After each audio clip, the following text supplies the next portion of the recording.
I threw a family party. No one showed up. That same day, my daughter-in-law posted cruise photos with everyone. I just smiled. When they got back, I handed her a DNA test that made her turn pale. When I turned 65, I decided my son didn't deserve someone like her. My 65th birthday was supposed to be a joyous family celebration, but it became the day I found myself utterly alone, staring at an empty table. That quiet evening marked the beginning of a relentless quest for truth, a truth I eventually laid bare with a single, devastating DNA test. The air in my dining room, usually filled with laughter and the happy chaos of family, was thick instead with the scent of lilies and the unspoken anticipation of joy. I'd poured my heart into planning this milestone. 3 painstaking weeks of choosing the perfect menu, meticulously arranging fresh flowers, and personally calling every single family member to confirm their attendance. I even bought a new dress, a beautiful navy blue, adorned with tiny pearl buttons, the kind Michael always said made me look elegant. The table was set for 8, each place card penned in my finest handwriting: Michael Patterson, little Leo who'd just turned 7, sweet Chloe who was 5, my sister Brenda, her husband Arthur, and of course, myself. Proudly seated at the head of the table, ready to soak in every smile. By 6:30 p.m., the silence was deafening. No one had arrived. I checked my phone 3 times, a frantic flutter in my chest, convinced I'd misread the invitation. But no, there it was in my calendar. Birthday dinner, 6 p.m. I'd even sent gentle reminders 2 days prior. At 7 o'clock, I called Michael. Straight to voicemail. Then Veronica's phone. Same story. Even Brenda, my sister, didn't pick up, which was truly odd. She always answered on the second ring. I stood there, a solitary figure in my meticulously prepared dining room. The candles, lit with such hope an hour ago, were now burning down to sad, flickering stumps. The glorious roast, my special recipe, was getting cold in the oven. And the magnificent chocolate cake, a labor of love from that very morning, sat perfect and untouched on the kitchen counter. Maybe traffic was terrible, I whispered to the empty room, trying to force a smile. Maybe something unexpected came up. My chest felt tight, my hands started to tremble. By 8 o'clock, though, the last vestiges of hope had crumbled. They weren't coming. I sank heavily into my chair, the empty seats around me mocking my efforts. This wasn't just lateness. This was something far more deliberate, a gaping, hollow silence that echoed through the house. And that's when I made the mistake. The absolute, soul-crushing mistake of checking Facebook. There, at the very top of my feed, was a photo that made my blood run ice cold. Veronica, radiant in a flowing white sundress, her arm affectionately around Michael, who was grinning wider than I'd seen him in months. Behind them, the deep blue of an endless ocean. The caption? Living our best life on the Mediterranean. So grateful for this amazing family getaway. I scrolled down. More photos. Leo and Chloe, my precious grandchildren, building sandcastles on a pristine beach. Brenda and Arthur clinking cocktails at what looked like an impossibly elegant ship's bar. Everyone. Every single person I'd invited to my party was there.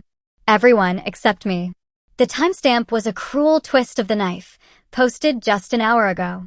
While I sat here, desperately waiting, they were thousands of miles away, toasting with champagne, laughing under a sunset on a cruise ship. Something inside me didn't just break, it cracked, like ice on a lake when the temperature plummets too fast. This wasn't a mistake. This was a plan.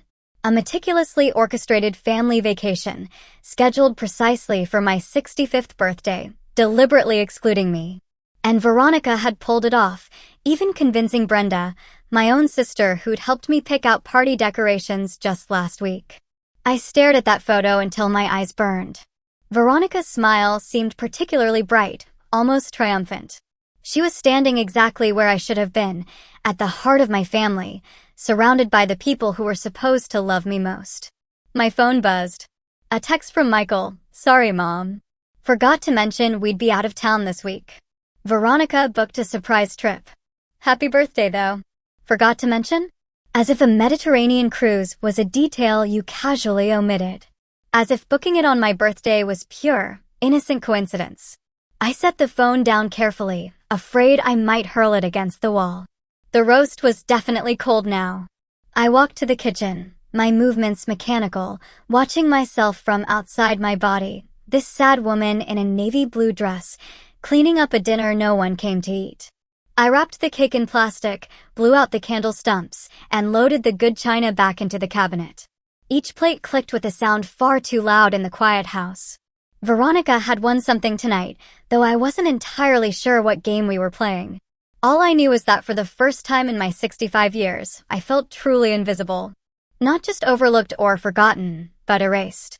As I turned off the dining room lights, my reflection caught in the dark window. I looked smaller, somehow diminished. The woman staring back at me had spent decades being the family peacekeeper, the one who smoothed arguments, remembered every birthday, every small detail. The one who always put family first. And they had all chosen to spend my birthday pretending I didn't exist.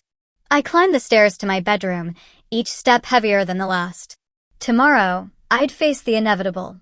The fake apologies, the flimsy excuses about miscommunication.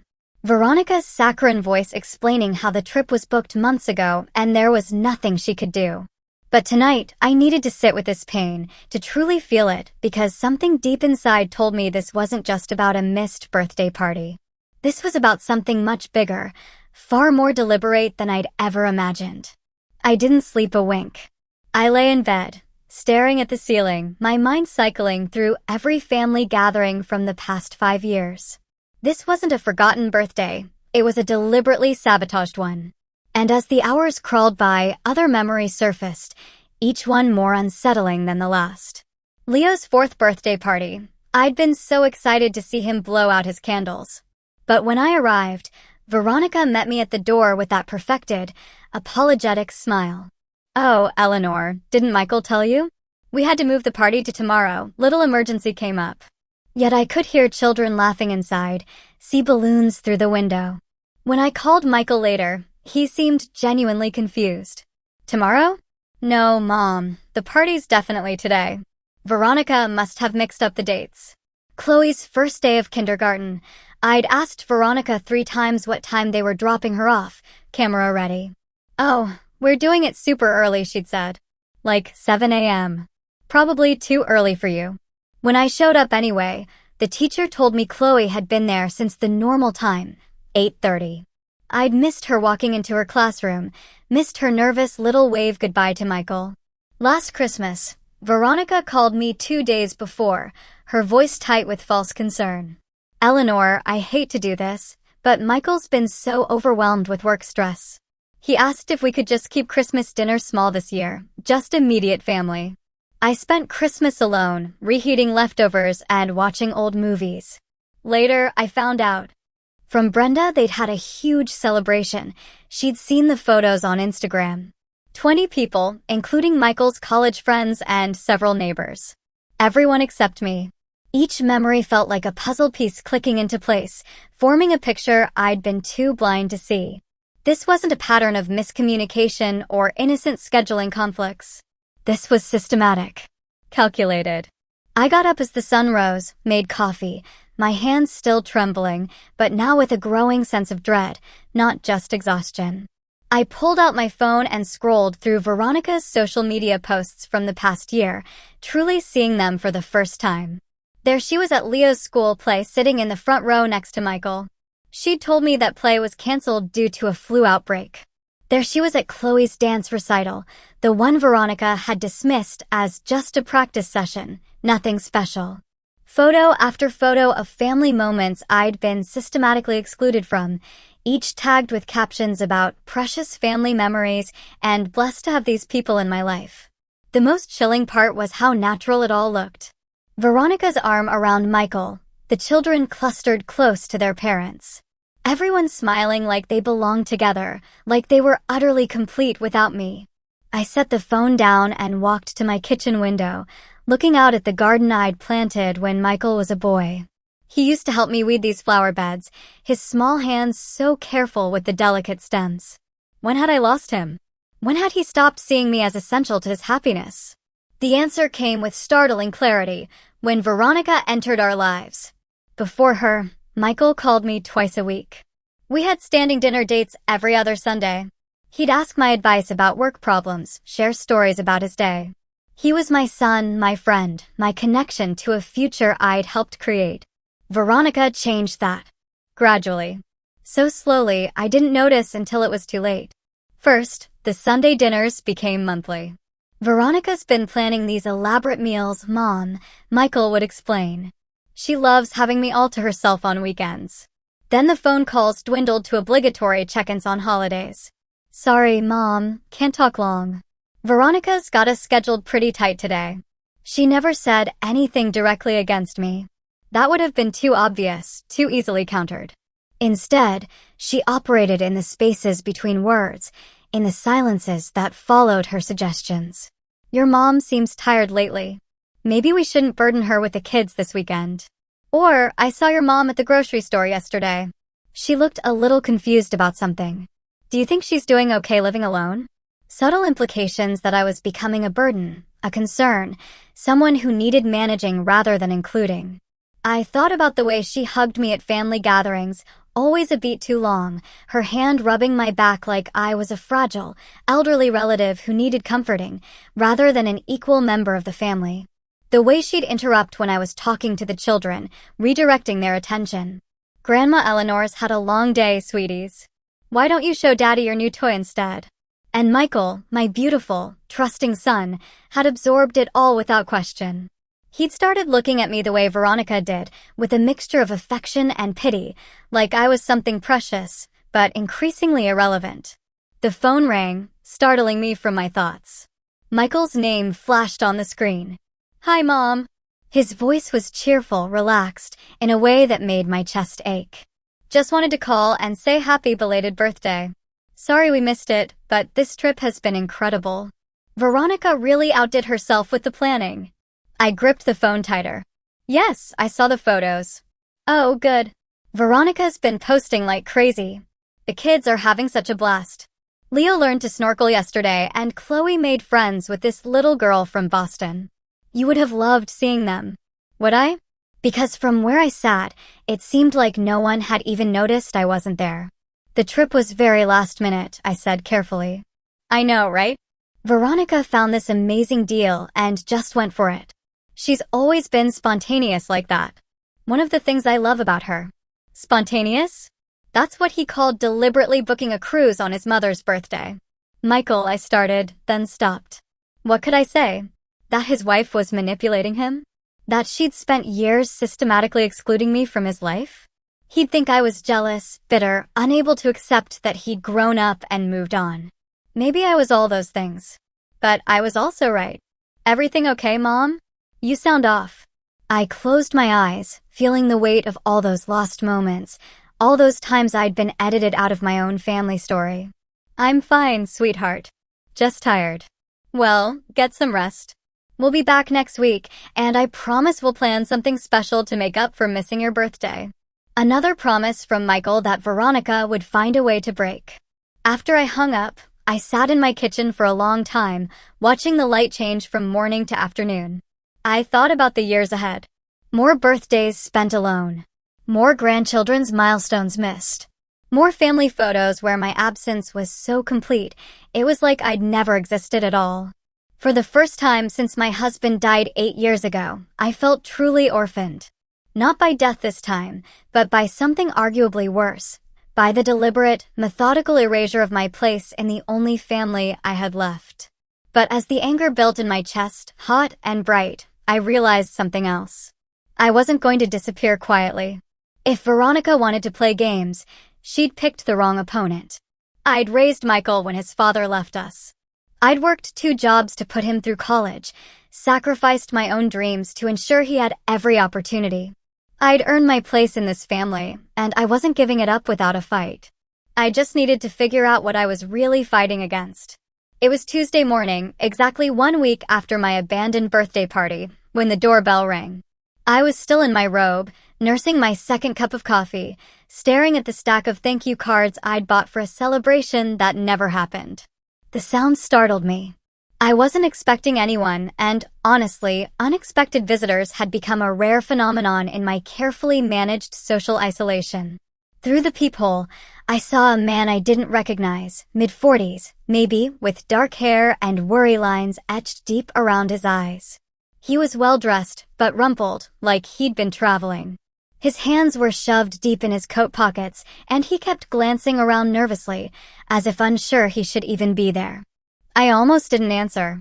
After the cruise incident, I wasn't in the mood for solicitors or missionaries or whatever the stranger might want. But something about his posture, the way he seemed to be gathering courage just to stand on my porch, made me curious. "Can I help you?" I called through the door. "Mrs. Patterson?" His voice was careful, hesitant. "Eleanor Patterson, Michael's mother?" My chest tightened. How did this stranger know my son's name? "Who's asking?" He was quiet for a moment, then said something that made my blood run cold. "My name is Daniel Lee. I need to talk to you about Veronica." I opened the door slowly, keeping the chain latched. "What about Veronica?" Daniel Lee looked even more nervous up close. His hands were trembling slightly, and there were dark circles under his eyes. Like he hadn't slept in days. "This is going to sound crazy, Mrs. Patterson.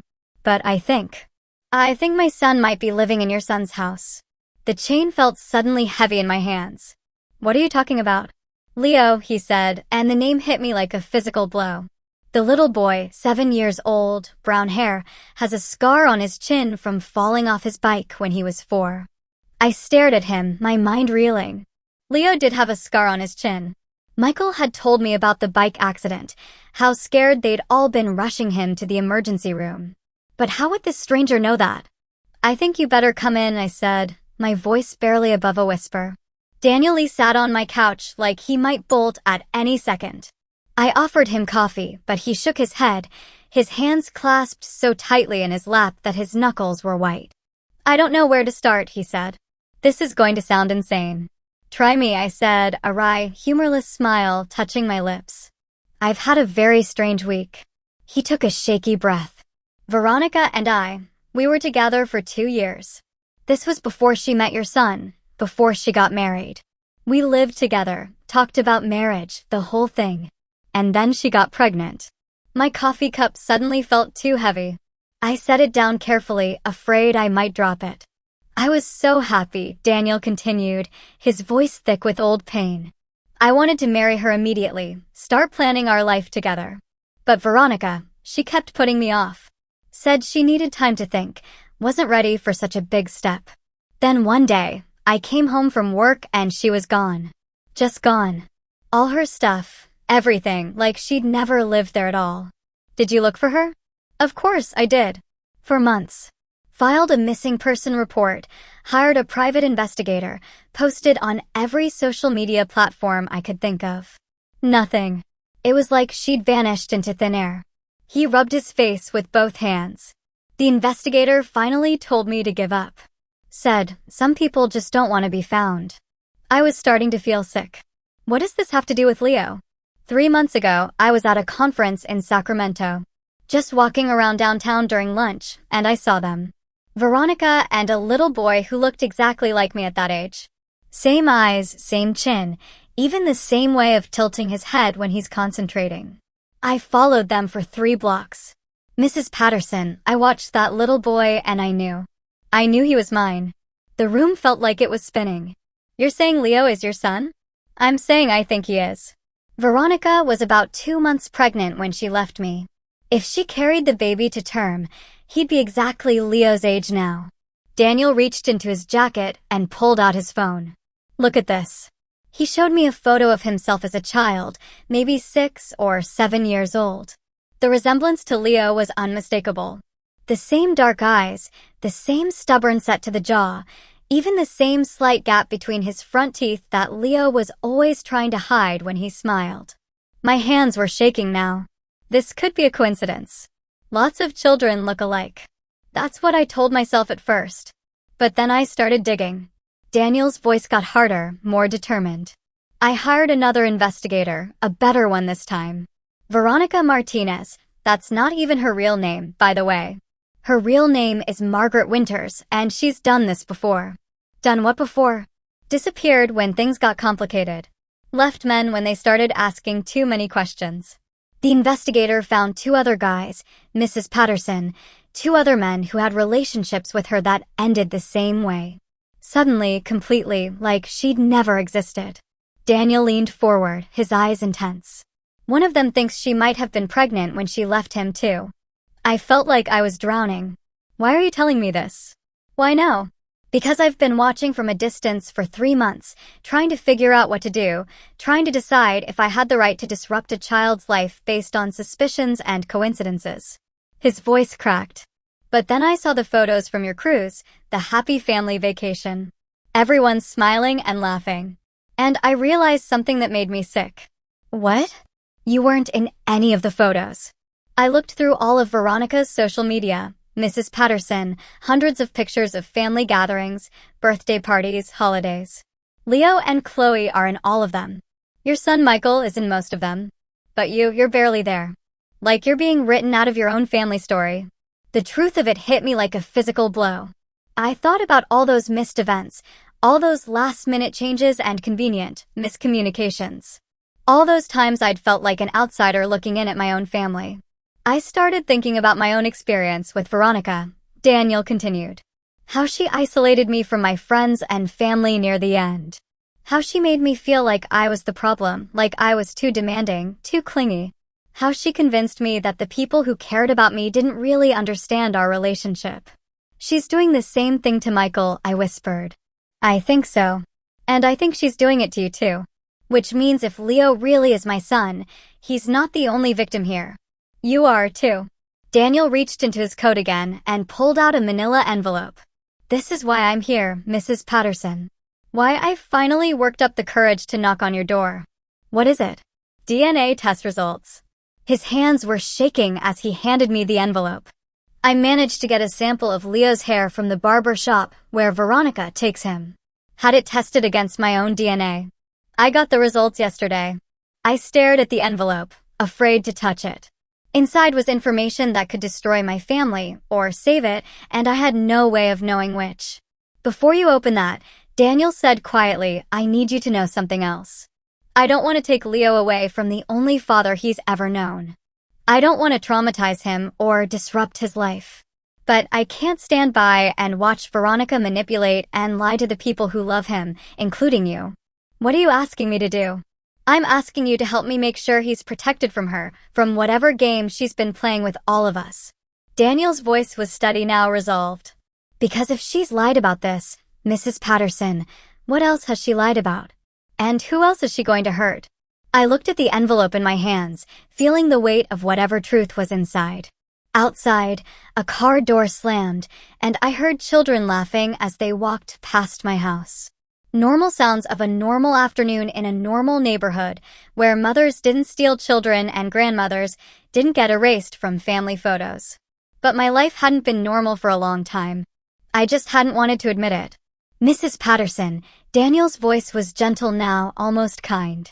Are you ready to know the truth? I thought about Leo's sweet face. About the way he used to run to me with his arms outstretched before Veronica started discouraging those displays of affection. I thought about Chloe, who barely knew me anymore because I'd been excluded from so much of her life. I thought about Michael, my son, who'd been slowly poisoned against his own mother. I thought about my empty birthday party and all those family photos where I didn't exist. Yes, I said, my voice hoarse. And I opened the envelope. The DNA results were written in clinical, unforgiving language, 99.7% probability of paternity. The numbers swam before my eyes as I read them again and again, hoping somehow they'd change, hoping this was all an elaborate mistake or a cruel joke. Leo wasn't Michael's son. My grandson, the little boy I'd watched take his first steps, helped teach to tie his shoes, read bedtime stories to when he was small enough to curl up in my lap, he wasn't my blood at all. And Michael, my devoted son, who'd named Leo after his own grandfather, had no idea he'd been raising another man's child. I'm sorry, Daniel said quietly, still sitting on my couch, watching my face as I processed the information. I know this must be devastating. I set the papers down with hands that wouldn't stop trembling. How long have you known for certain? Since yesterday.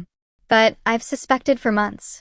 He pulled out his phone again and showed me more photos, surveillance pictures he'd obviously taken from a distance. Leo playing at a park. Leo walking into a school building. Leo riding a bike down what looked like my neighborhood street. I've been following them sometimes. I know how that sounds, but I had to be sure. You've been watching my family. I've been watching my son, Daniel corrected, his voice firm but not hostile, and trying to understand what kind of woman could steal a child and build an entire life around that lie. The anger came then, hot and overwhelming. Not at Daniel. He was as much a victim as the rest of us. But at Veronica, at the magnitude of her deception, the sheer cruelty of it. She hadn't just lied about Leo's parentage. She'd built her entire marriage on that lie. Used an innocent child as the foundation for a life she had no right to claim. She trapped Michael, I said, the words coming out harsh and bitter. She got pregnant with another man's baby and used it to secure a marriage to my son. It looks that way. Daniel's expression was grim. The timeline fits perfectly. She left me when she was about 2 months along, just starting to show. If she moved fast, found someone quickly, she could have convinced him the baby was premature, or just small. I thought back to Leo's birth. How excited Michael had been when he called to tell me Veronica was in labor. He came 3 weeks early. I remembered. Michael was worried about complications, but the doctor said everything was fine. Because everything was fine. Leo wasn't premature. He was exactly on schedule for Daniel's timeline, not Michael's. The pieces were falling into place with sickening clarity. Veronica's whirlwind romance with my son, the quick engagement, the wedding that happened barely 6 months after they met. I'd thought it was romantic at the time. True love conquering all. Now I realized it was something much more calculated. She needed a father for Leo before he was born, I said. Someone stable, someone who wouldn't question the timing too closely, someone trusting, Daniel added. Someone who wouldn't demand a paternity test because the thought would never occur to him. That was Michael exactly. My son had always been honest to a fault, incapable of the kind of deception that would make him suspicious of others. He took people at face value, believed what they told him. It was one of his best qualities, and Veronica had weaponized it against him. There's more, Daniel said, and something in his tone made my stomach clench. The investigator I hired found out some other things about Veronica. Things that might explain why she's been pushing you out of the picture. What things? Daniel pulled out a folder and handed it to me. Inside were photographs, documents, what looked like copies of official records. Her real name is Margaret Winters. She's 34, not 31 like she told your son. She grew up in foster care, aged out of the system at 18. No family, no real connections anywhere. I studied a photograph that looked like it came from a high school yearbook. The face was definitely Veronica, but younger, harder somehow. Her hair was different, darker, and there was something in her eyes that I'd never seen in the woman who married my son. A kind of desperate hunger. She's been married before, Daniel continued. Twice. Once to a man named Richard Klein in Nevada, once to someone called Jacob Foster in Oregon. Both marriages ended in divorce within 2 years. Both times with her getting significant alimony settlements. She's done this before, I whispered. The pattern's always the same. She meets a man with money or stability, moves fast to lock him down, then systematically isolates him from his support system. Friends, family, anyone who might see through her act or ask uncomfortable questions. I thought about how Michael's college friends had gradually stopped coming around after he married Veronica. How he'd drifted away from his work colleagues. How he rarely talked about his job anymore except to mention how stressful it was. How he'd become increasingly dependent on Veronica for social connections, for emotional support, for everything. She's been isolating him, I said. And you, because you're the biggest threat to her control. Mothers see things other people miss. They ask questions. They remember details from before she came along. Daniel leaned forward, his expression intense. She needed you out of the picture, Mrs. Patterson. Not just distant. Completely erased. That's why the birthday party sabotage. That's why all the missed events and miscommunications. She's been systematically training your family to function without you. The cruelty of it took my breath away. But why? If she already had Michael? If he believed Leo was his son, why go to such lengths to exclude me? Because you're a witness to the timeline. You remember when they met, when she got pregnant, when Leo was born. If you'd ever started asking questions, comparing dates, you might have figured out the truth. Daniel's voice was quiet, but certain. She needed you to become irrelevant before you became dangerous. I stood up abruptly, pacing to the window where I could see the street where Leo had learned to ride his bike. The little boy I cheered for, bandaged his scraped knees, celebrated every milestone with. He was still the same child, still sweet and funny and bright. But everything about his place in our family was a lie. What about Chloe? I asked, dreading the answer. As far as I can tell, Chloe really is Michael's daughter. Born 2 years after Leo, during a time when Veronica and your son were definitely together. But Mrs. Patterson, Daniel hesitated. What? Chloe's birth might have been calculated, too. A way to make sure Michael never questioned Leo's parentage. If Veronica could give him a biological child, he'd be less likely to doubt that Leo was his too. And it would cement their relationship even further. I felt sick. Everything about my son's marriage, his family, his life for the past 7 years had been orchestrated by a woman who saw him not as a person to love, but as a resource to exploit. And she'd used children, innocent children, as tools in her manipulation. Leo doesn't know, does he? I asked. Of course not. He's 7 years old.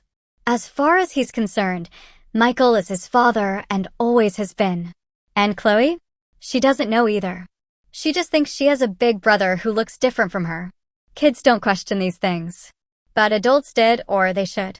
And I was starting to understand why Veronica had worked so hard to make me irrelevant. A grandmother who spent time with her.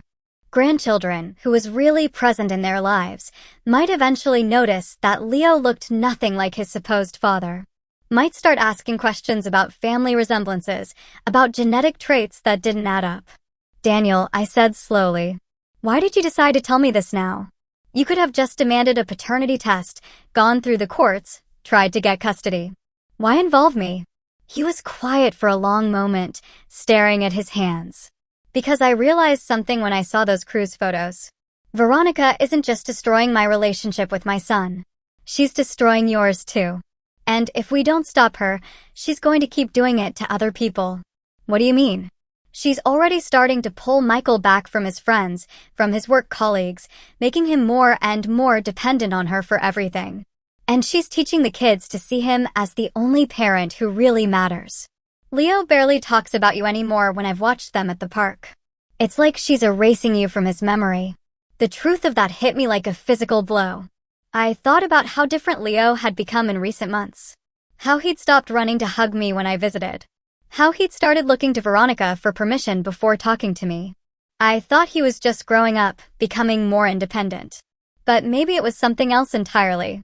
She's going to discard Michael eventually, Daniel continued. Just like she discarded me, just like she discarded her previous husbands. But first, she's going to make sure he has nothing left except her and the kids. No friends, no family, no support system. When she's ready to move on, he'll be completely alone. I closed my eyes, seeing my son's future stretched out before him, isolated, abandoned, probably broke if Veronica was as calculating as she appeared to be. And the children, caught in the middle of it all, used as pawns in a game they didn't even know they were playing. What do you want me to do? I asked, my voice barely a whisper. Daniel stood up, gathering his papers and photos. I want you to help me save our family. Both of us. Because that's what we are, Mrs. Patterson. Family. You're Leo's grandmother in every way that matters, even if we don't share DNA.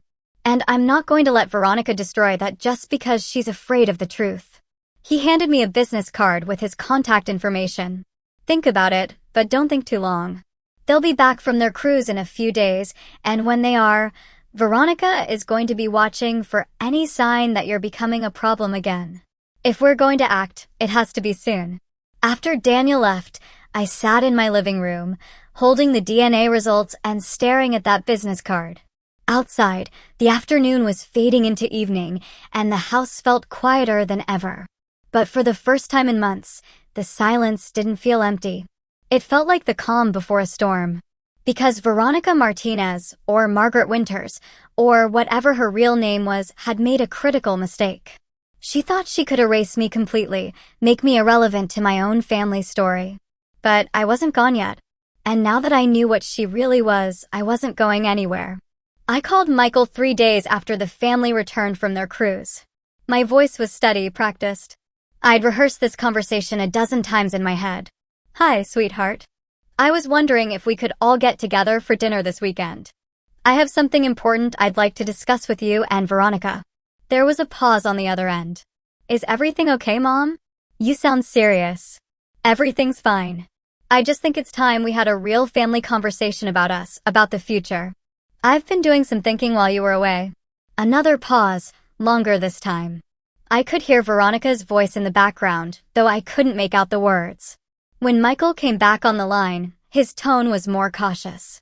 "Veronica wants to know what kind of conversation. She's concerned that you might be upset about the cruise timing." Of course, she was concerned. Veronica's instincts were sharp. She could probably sense that something had shifted, even through the phone. "Tell Veronica I'm not upset about anything," I said, my voice deliberately light. "I just think it's important for families to communicate openly. Don't you?" "Saturday evening would be perfect. I'll cook. Let me check with Veronica and get back to you." The fact that my 38-year-old son needed to check with his wife about having dinner with his mother would have been laughable if it weren't so heartbreaking. But I kept my voice light. "Of course. Let me know." He called back 2 hours later. "Saturday works. 6 o'clock, perfect. I'm looking forward to seeing everyone." That was Thursday. I spent Friday preparing for what I knew would be the most important conversation of my life.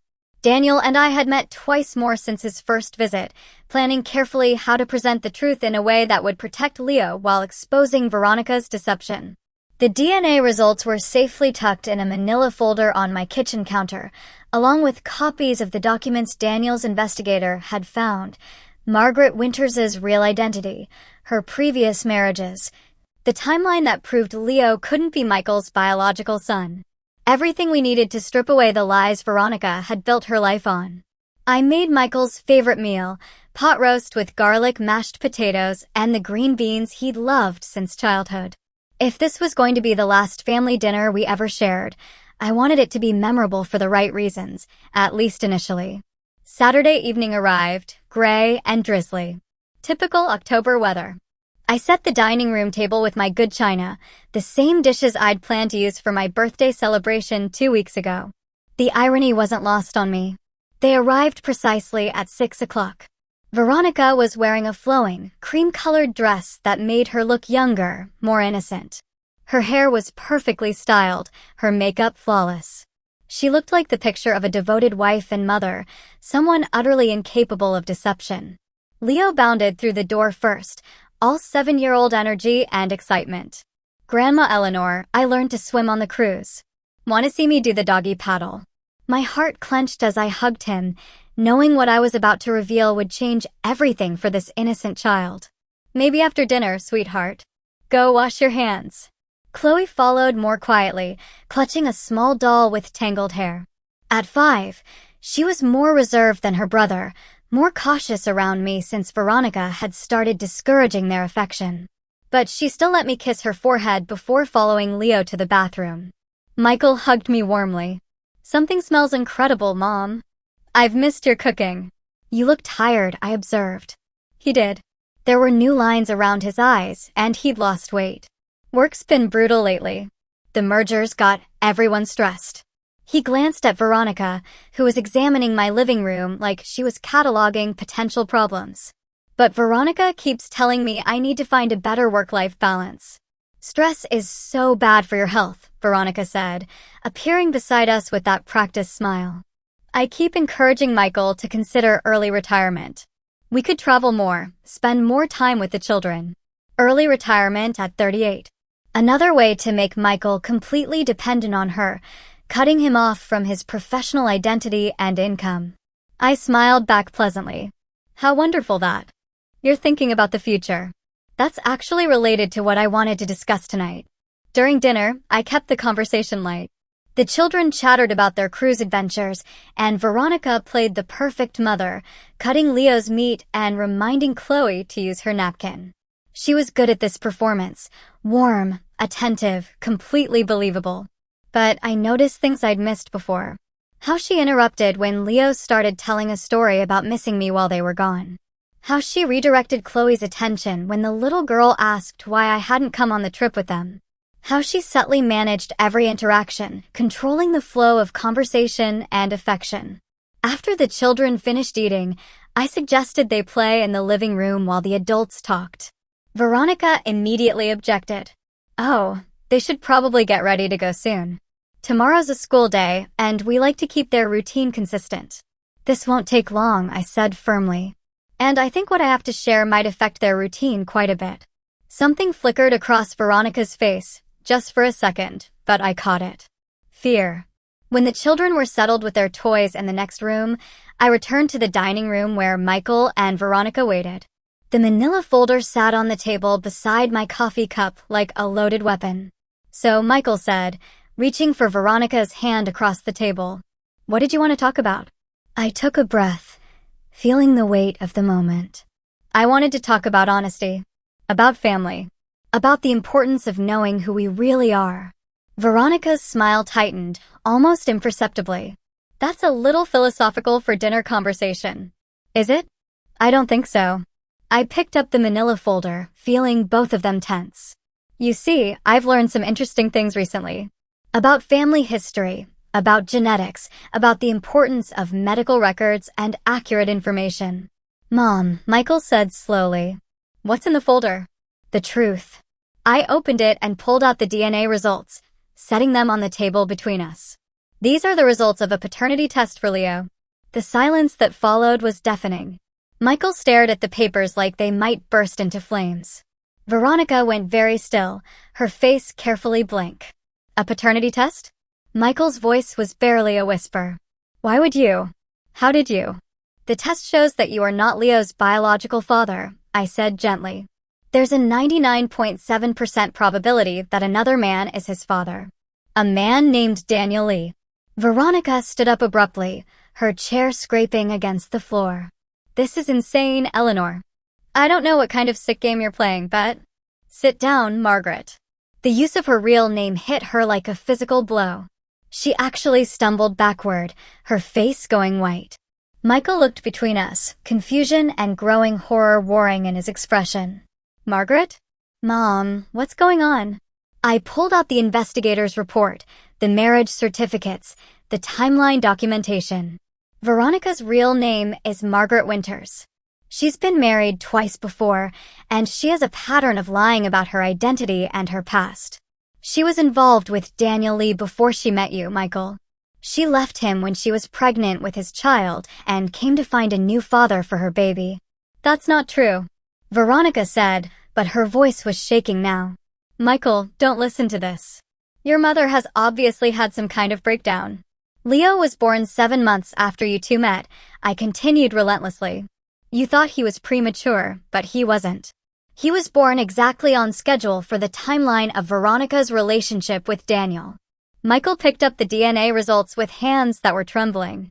I watched his face as he read them, watched the color drain from his cheeks as the numbers sank in. This can't be right, he whispered. Daniel Lee has been looking for his son for 7 years, I said.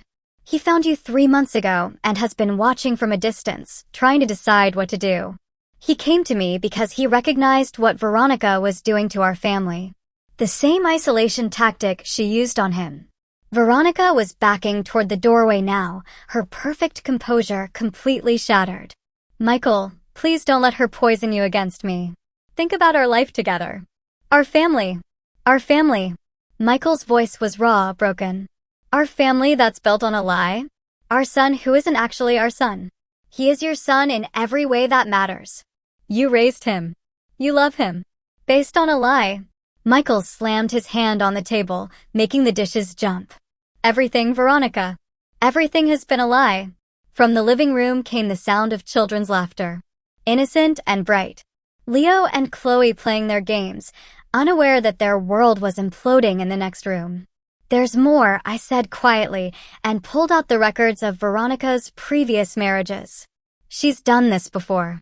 Found men, married them quickly, isolated them from their families, then moved on when it suited her. You're not her first victim, Michael. You're just the most successful one. Michael stared at the documents, his breathing shallow and fast. The cruise, he said suddenly. Your birthday? That wasn't a coincidence, was it? Veronica said nothing, but her silence was answer enough. You planned it deliberately, he continued, his voice rising. You made sure Mom would be alone on her birthday while we were all together, having fun without her. You wanted to hurt her. I wanted to protect our family. Veronica started. From what? I interjected, stepping closer. From my mother? From the woman who raised me and loved me and would never hurt anyone? From someone who would eventually figure out the truth, I said softly.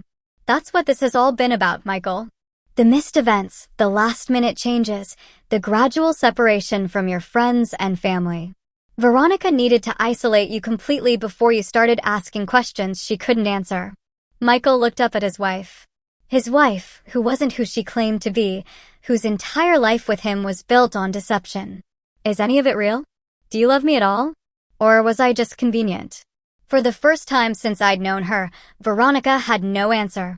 No smooth deflection, no manipulation, no perfectly crafted response. She just stood there, exposed and silent. That silence told us everything we needed to know. From the living room, Leo called out, Daddy, can we have ice cream? Michael closed his eyes, and I saw a tear slip down his cheek. What do I tell them? He whispered. How do I explain this to the children? We'll figure it out, I said, reaching across the table to take his hand. Together. As a family. And Leo. Leo is still your son in every way that matters. That doesn't change. But he also has a biological father who loves him and wants to be part of his life, I added, looking pointedly at the silent woman by the door. And maybe, if we handle this right, that can be a good thing. Veronica turned toward the door, but I called after her. Margaret. She stopped, but didn't turn around. Daniel isn't going to disappear this time. And neither am I. If you try to run with the children, we'll find you. If you try to manipulate this situation or hurt these kids to protect yourself, we'll stop you. Your days of controlling this family are over. She walked out without another word, leaving behind the sound of children playing in the wreckage of 7 years of lies. But for the first time in months, I didn't feel like I was losing my family. I felt like I was finally getting it back. 6 months later, I was in my kitchen making Sunday dinner when I heard the front door open and Leo's voice calling out, Grandma. We brought dessert. In here, sweetheart. I called back, smiling as I heard the thunder of small feet running toward me. Leo burst through the kitchen doorway, his arms wrapped around a bakery box that was almost too big for him to carry. Behind him came Chloe, more careful with her steps, carrying a small bouquet of daisies. These are for you, she said shyly, holding out the flowers. Daddy said yellow is your favorite color. I knelt down to accept the bouquet, pulling her into a hug that she no longer hesitated to return. They're perfect, sweetheart. Thank you. Michael appeared in the doorway, looking healthier than he had in years. The weight he'd lost during those final months with Veronica had returned, and the stress lines around his eyes had softened. Behind him stood Daniel, still somewhat tentative in family gatherings, but gradually finding his place in our complicated new dynamic. Something smells incredible, Michael said, kissing my cheek. Is that your famous apple pie? Leo specifically requested it, I said, ruffling the little boy's hair. Along with mashed potatoes and that chicken recipe you used to love, the one with the herbs. Leo's eyes lit up. Yes, that's my favorite, too, just like Daddy's. The easy way he called both Michael and Daniel Daddy still took some getting used to, but the children had adapted to their expanded family with the resilience that kids possess. Leo called Michael Daddy and Daniel Daddy Daniel, while Chloe had simply accepted that Leo had 2 fathers, the same way some of her friends had 2 houses. Daniel set a bottle of wine on the counter, still moving carefully in what had once been Veronica's domain. How can I help? You can set the table, I said. The good china is in the dining room cabinet. It had taken months to reach this point. Months of family therapy, careful conversations with the children, and legal proceedings that finally ended with Veronica's voluntary relinquishment of custody in exchange for avoiding prosecution for fraud. She disappeared again, just as she had from Daniel's life 7 years ago. But this time, she'd left the children behind. The transition hadn't been easy. Leo had been confused and heartbroken by his mother's sudden absence. Despite all her manipulations, Chloe had been clingy and anxious, afraid that more people she loved would disappear. There had been tears, tantrums, and sleepless nights for all of us. But there had also been healing. Michael had moved back into the house he'd shared with Veronica, but everything felt different now. The oppressive atmosphere of secrets and walking on eggshells was gone. Daniel had rented an apartment just 10 minutes away, close enough to be part of daily life, but far enough to give everyone space to adjust. "Grandma," Leo said, tugging on my apron. "Can I tell you a secret?" I knelt down to his level. "Of course you can." He cupped his hands around his mouth and whispered, "I'm glad you found Daddy Daniel.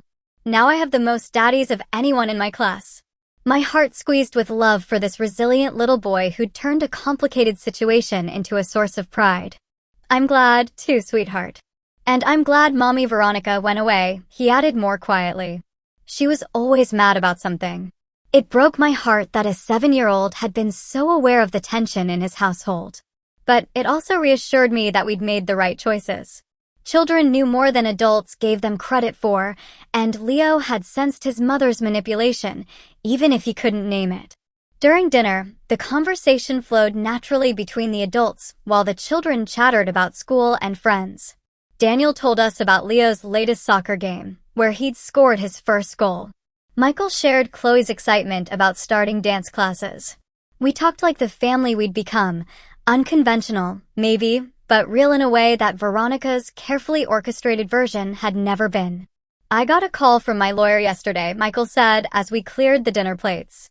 "The divorce is finally final." "How do you feel about that?" I asked. He was quiet for a moment, watching Leo help Daniel load the dishwasher. Relieved mostly. And grateful that it's over without more damage to the kids. "Any regrets about ending the marriage?" "No. About not seeing the truth sooner." He shrugged. "I think I'll always regret that. How much time we lost. How much pain she caused you, especially." I squeezed his shoulder. "You can't blame yourself for trusting someone you loved. That's not a character flaw, Michael. That's just being human." Daniel joined us at the counter, drying his hands on a dish towel. "Has there been any word from her?" "Nothing," Michael said. "Her lawyer said she doesn't want any contact with the children. No visitation, no phone calls, nothing." "That's probably for the best," I said. Though it still amazed me that any mother could walk away so completely from her children. At least this way, the kids can heal without worrying about when she might disrupt their lives again. Later, after the children had fallen asleep watching a movie in the living room, the 3 adults sat around my kitchen table with coffee and leftover pie. These had become some of my favorite moments. Quiet conversations in the evening light, planning for the future, talking through the challenges of co-parenting in such an unusual situation. "I've been thinking about something," Daniel said, stirring sugar into his coffee. "About Leo's last name." Michael looked up sharply. "What about it?" "He's been Patterson his whole life. That's his identity, his school records, everything. I don't want to change that." No, I wasn't thinking of changing it," Daniel clarified. "But I was wondering." He hesitated, then pushed forward. "Would it be okay if I took your name too?" "Officially. I mean, Daniel Patterson Lee. So Leo and I would share part of a name, but he'd still be connected to you and your family history." The gesture was so thoughtful, so carefully designed to honor everyone's place in Leo's life, that I felt tears prick my eyes. Michael looked stunned. "You'd do that?" "I want Leo to know that families can be complicated without being broken," Daniel said. "I want him to understand that loving someone doesn't mean you have to choose sides or pretend other relationships don't matter." Michael reached across the table and shook Daniel's hand. "I think that's perfect." As the evening wound down and Daniel prepared to take the children to his apartment for their weekly overnight stay, I pulled him aside. "Thank you," I said quietly. "For what?"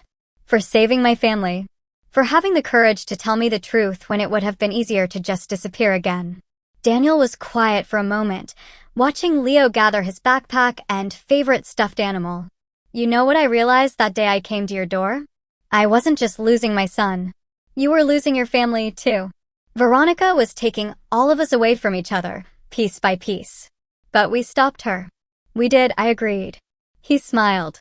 And for the first time since I'd met him, it reached his eyes completely. And look what we built instead. I looked around my house at the children's artwork taped to the refrigerator, at Chloe's forgotten sweater draped over a chair, at the family photos that now included Daniel and Truly. Reflected our reality. It wasn't the family I'd imagined when Michael first got married, but it was infinitely better than the hollow performance Veronica had orchestrated. After everyone left, I sat in my living room with a cup of tea, reflecting on how dramatically my life had changed since that devastating birthday 6 months ago. The empty house that had felt like a tomb now hummed with the echoes of family life. Children's laughter. Daniel's careful questions about family traditions. Michael's relieved conversations about his future plans. My phone buzzed with a text from Michael. "Thanks for dinner, Mom. The kids are asking if we can do this every Sunday." I told them that was up to Grandma. I typed back, "Every Sunday sounds perfect. This is what families do." His response came quickly, "Yes, this is what real families do." I set the phone aside and looked at the framed photo on my side table, a picture from last month's trip to the zoo. All 5 of us crowded together in front of the elephant enclosure. Leo was perched on Daniel's shoulders while Chloe held tight to my hand. Michael stood in the middle, one arm around me and the other around Daniel, grinning like he'd just remembered what happiness felt like. We looked like what we were, a family that had been broken apart and put back together in a new configuration. Stronger and more honest than before. Not conventional, but real. Not perfect, but true. The house settled around me as night fell, but it didn't feel empty anymore. It felt full of possibilities. Full of the love that Veronica had tried so hard to destroy, but had never quite managed to extinguish. I'd thought my 65th birthday had marked the end of my relevance to my family story. Instead, it had marked the beginning of a new chapter. One where love wasn't conditional, where truth mattered more than appearance, and where being a grandmother meant protecting your grandchildren from anyone who would use them as weapons, even their own mother. Tomorrow was Monday, which meant Leo had soccer practice and Chloe had her dance class. Daniel would pick up Leo while Michael took Chloe, and they'd both end up back here for homework and dinner. It was the kind of routine that Veronica would have controlled and manipulated, but that now flowed naturally from our genuine care for each other. As I turned off the lights and headed upstairs, I thought about the woman who'd tried to erase me from my own family's life. Somewhere out there, Veronica was probably spinning a new identity, crafting a new story, looking for a new family to infiltrate and control. But she'd left something behind that she'd never be able to replace, the love between people who chose to fight for each other instead of giving up. She taught us all what we didn't want to be. And in doing so, she'd helped us become exactly who we were meant to be. For that, if nothing else, I suppose I owed her a twisted kind of gratitude. But mostly, I just felt sorry for her. She'd had a real family within her grasp, flawed and complicated, but genuine. And she'd thrown it away for the hollow satisfaction of control. Her loss, our gain. And finally, after months of feeling like a ghost in my own life, I was home. Looking back, that lonely birthday was a brutal gift. It forced open my eyes and led me to reclaim not just my place, but the very soul of my family. I'm still learning every day, but the truth, however painful, set us all free. Now, I'm curious, what would you have done if you were in my shoes? How would you confront a betrayal like this? Share your thoughts and stories in the comments below. I'm reading everything.